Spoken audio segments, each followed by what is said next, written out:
Like, share, subscribe and press the bell icon to never miss an update from Just News. Bharat जैसे लोकतंत्र के अंदर विरोध करना बहुत ही साधारण बात है और विरोध करते समय हम कभी ध्यान नहीं देते कि हम जिस चीज का विरोध कर रहे हैं वो कहां तक उचित है और कहां तक हमारा जो विरोध है किस ओर लेके जा रहा है। और हम हमेशा विरोध करते रहते हैं। पेट्रोल डीजल के ऊपर सबसे ज्यादा लोग भिड़े रहते हैं आपस के अंदर, जबकि उनको असल बात का मालूम नहीं होता। जो चीज आपको मालूम है सिर्फ उतनी नहीं, उसके कुछ ज्यादा आज मैं आपको बताने वाला हूँ। राजस्थान की ये फोटो में उप मुख्यमंत्री सचिन पायलट दिख रहे हैं और उनके सहयोगी उनके गुट के लोग दिखाई दे रहे हैं। देखने में ऐसा लगता है कि केंद्र सरकार की पेट्रोल डीजल की जो नीतियां हैं, इतना टैक्स जो लगा दिया है, उसके ऊपर ये विरोध है। मगर असल बात आपको वीडियो के अंत तक समझ में आ जाएगी। और जब भी पेट्रोल डीजल का विरोध होता है तो इस प्रकार से रिक्शे के ऊपर बाइक को जरूर घसीटा जाता है। साथ ही कांग्रेस समर्थक ये वाली फोटो स्मृति ईरानी जी की जरूर दिखाते हैं, जहां पर उन्होंने प्रदर्शन किया था पेट्रोकेमिकल कीमतों के विरुद्ध में। उस समय केंद्र में यूपीए की सरकार थी जिस समय का यह प्रदर्शन है, और गुजरात के अंदर उस समय बीजेपी की सरकार थी। स्मृति ईरानी हमेशा इसलिए निशाने पर रहती है क्योंकि राहुल जी को उन्होंने चुनाव में हरा दिया है। इन सब से हटकर हम मुद्दे पर आ जाते हैं जो बड़े बड़े अर्थशास्त्री आपको समझाते हैं, मगर वो एक चीज आपको नहीं समझाते।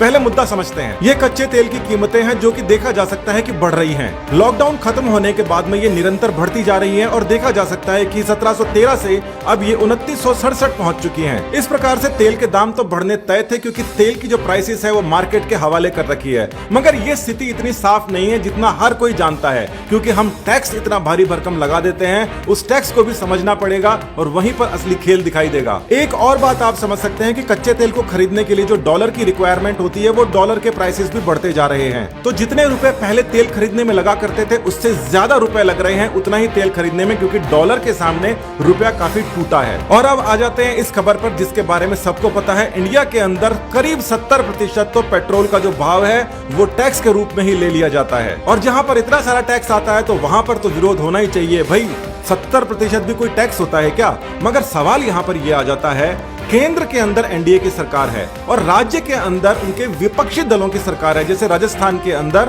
कांग्रेस की सरकार है, तो क्या कांग्रेस वालों को उनके खिलाफ विरोध करने का अधिकार है या नहीं? जो स्टैटिस्टिक्स हैं, जो डाटा है, उनको देखकर आप समझ जाओगे कि जितनी चीजें आप जानते थे अभी तक सेंटर और स्टेट के बारे में, वो अधूरा ज्ञान था, पूरा अब मिलेगा। राजस्थान के उप मुख्यमंत्री पेट्रोल डीजल के खिलाफ अगर मोर्चा खोल देते हैं तो उनके सामने ये खबर आ जाती है। ये खबर बताती है कि राजस्थान का वैट सबसे ज्यादा है, यानी कि 34% है। इस समय जो कांग्रेस की सरकार है उसके पहले जो बीजेपी की सरकार, वसुंधरा राजे की सरकार थी, उसके अंदर 10% से भी ज्यादा वैट का अंतर आ गया है। ये करीब करीब सभी के सभी कांग्रेस शासित प्रदेशों के अंदर देखा जा सकता है कि वहां पर अमूमन वैट जो है वो बाकी प्रदेशों से थोड़ा सा ज्यादा है। तो चीजों को एग्जाम्पल के साथ में हम समझने की कोशिश करते हैं। पेट्रोल का एग्जाम्पल लेते हैं, मोटे तौर पर समझने की कोशिश करते हैं कि अगर पेट्रोल का प्राइस 30 रुपए है तो सेंटर के पास में 30 रुपए, स्टेट के पास में 20 रुपए और जो कंज्यूमर है उसके पास में 80 रुपए जाता है। 30 रुपए की चीज जब कंज्यूमर को 80 रुपए के अंदर मिलेगी तो वो तिल मिलाएगा तो सही, विरोध भी करेगा वो भी सही। तो यहाँ पर स्टंट करके पॉपुलर होते ये लड़के हैं, ये 80 रुपए के अंदर पेट्रोल खरीदते हैं, जिसमें से लगता है जैसे स्टेट के पास तो 20 रुपए ही गया है। यहाँ तक सारी की सारी बात आपको पता थी, मगर अब जो आपको बात बताने लगने वाली है उसके बारे में आप ना तो डिस्कस करते हो, ना आपके नेता डिस्कस करते हैं, ना वो डिस्कस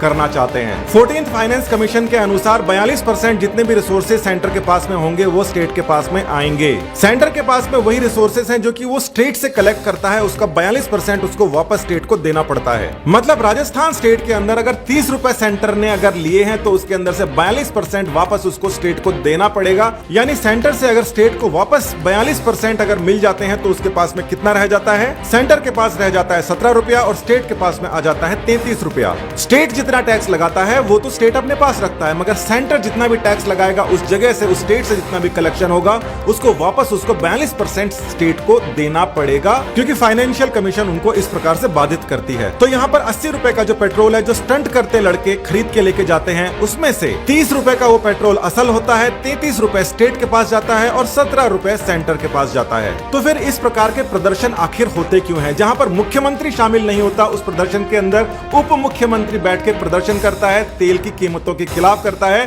क्योंकि उसका कारण अब आपको समझ में आ गया है। राजस्थान के मुख्यमंत्री मुख्यमंत्री ने इतना ज्यादा यहाँ पर टैक्स लगा रखा है कि उन्हें इस बात के ऊपर घेरा जा सकता है। साथ ही हर जगह की तरह राजस्थान के अंदर भी पावर सेंटर्स को शिफ्ट होने की संभावनाएं हैं। यहाँ पर आम धारणा यह है कि उप मुख्यमंत्री ने जीत दिलाई थी मगर मुख्यमंत्री बन बैठे कोई और। सियासत के अंदर ये सब चीजें चलती रहती है, ये साधारण सी बात है। मगर ये वाला स्क्रीनशॉट आपको हमेशा अपने पास में रखना चाहिए ताकि आपको असल स्थिति का पता हो सके। ऐसे राज्य जहां पर एनडीए के ही घटक दलों की सरकारें हैं, वहां पर जो विपक्षी दल है यानी कांग्रेस और जो अलाइड हैं, वो अगर वहां पर इस प्रकार का विरोध प्रदर्शन करते हैं तो वो ठीक लगता है, क्योंकि सारा का सारा पैसा या तो स्टेट पे जा रहा है जहां पे उनकी सरकार नहीं है, या फिर सेंटर में जा रहा है जहां पर उनकी सरकार नहीं है। मगर ऐसे राज्य जहां पर राज्य के अंदर विपक्षी दलों की सरकार है, जो सेंटर के विपक्षी दल हैं, और केंद्र के अंदर दूसरे दलों की सरकार है, तो वहां पर आपने ये बात अच्छी तरीके से समझ ली कि ज्यादातर पैसा तो स्टेट के अंदर ही रहता है। उम्मीद है तेल का ये खेल आपको कुछ हद तक समझ में आ गया होगा, और अगली बार जब आप विरोध करो तो केवल केंद्र का मत करो, केवल राज्य का मत करो। करना है तो दोनों का करो, और नहीं करना है तो घर बैठ जाओ।